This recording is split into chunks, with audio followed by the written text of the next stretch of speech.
In this video, we're presented with a resistor network that has resistors that are both in parallel and in series. And we're told that the thing we actually measure in the lab is the potential difference between 2 points in the circuit. So we're going to simplify and solve this resistor network.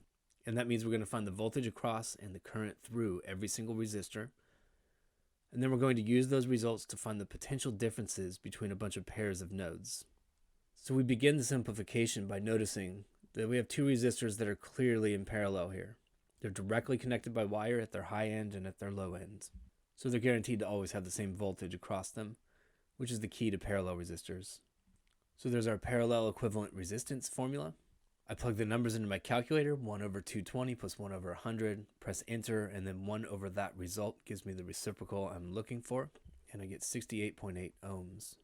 Now we redraw the circuit with the equivalent resistor put in there. Now I'm left with a circuit that has 4 resistors that are clearly in series because the same current must pass through every one of these. There's no branching in the circuit anymore. So I write down my equivalent resistance for series resistors formula. All you do is add them.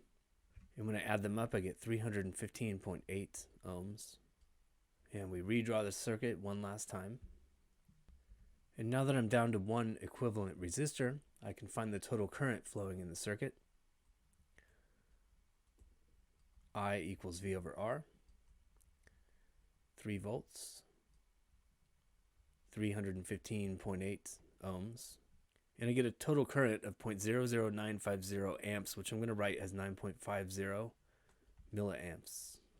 Now I start to work backwards through the circuit, and the simplification I did at this last step was a group of series resistors, and what they share in common is the same current. So every one of them has 9.50 milliamps of current. Now that I have the current through each of those resistors, I can find the voltage drop over each of them using Ohm's law, V equals IR.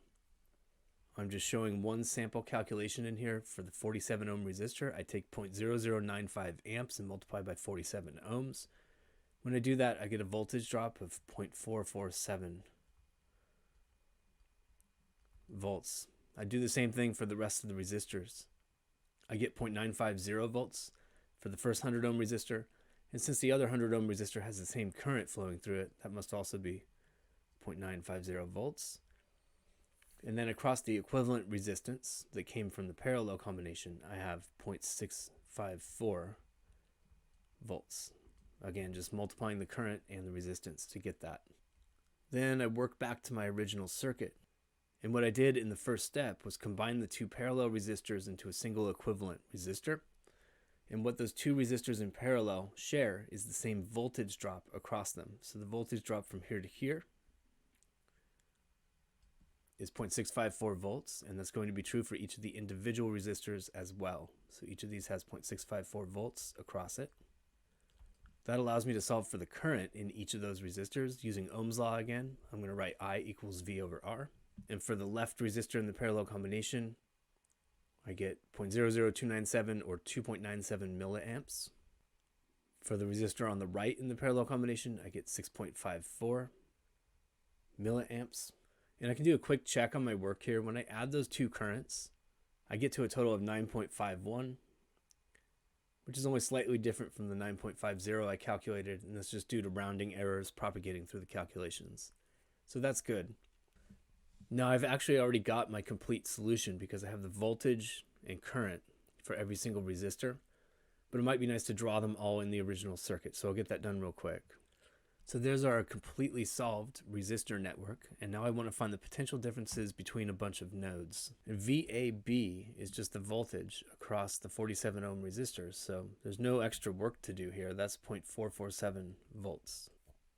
Likewise, VBC is the voltage across the first 100 ohm resistor, and that's 0.950 volts. And VCD, you could take either path between C and D, and either way you go, you're going to get 0.654 volts. And then VAC, that requires that you jump over the 47 ohm resistor and the first 100 ohm resistor. Those are both voltage drops because that's the direction current is flowing. And so you just add these two voltage drops. And when I do that, I get 1.40 volts. Similarly, the drop from B to D is given by the drop over this 100 ohm resistor added to the drop over either one of the resistors that's in the parallel combination. Those are both the same drop of 0.654. And when I do that, I get 1.60 volts. So this is how we make and test predictions in the lab. It's always potential differences because they're the easiest thing to measure. If you find the physics content on Zach's Lab helpful, click on the Zach's Lab logo on the right to browse playlists and subscribe to the channel.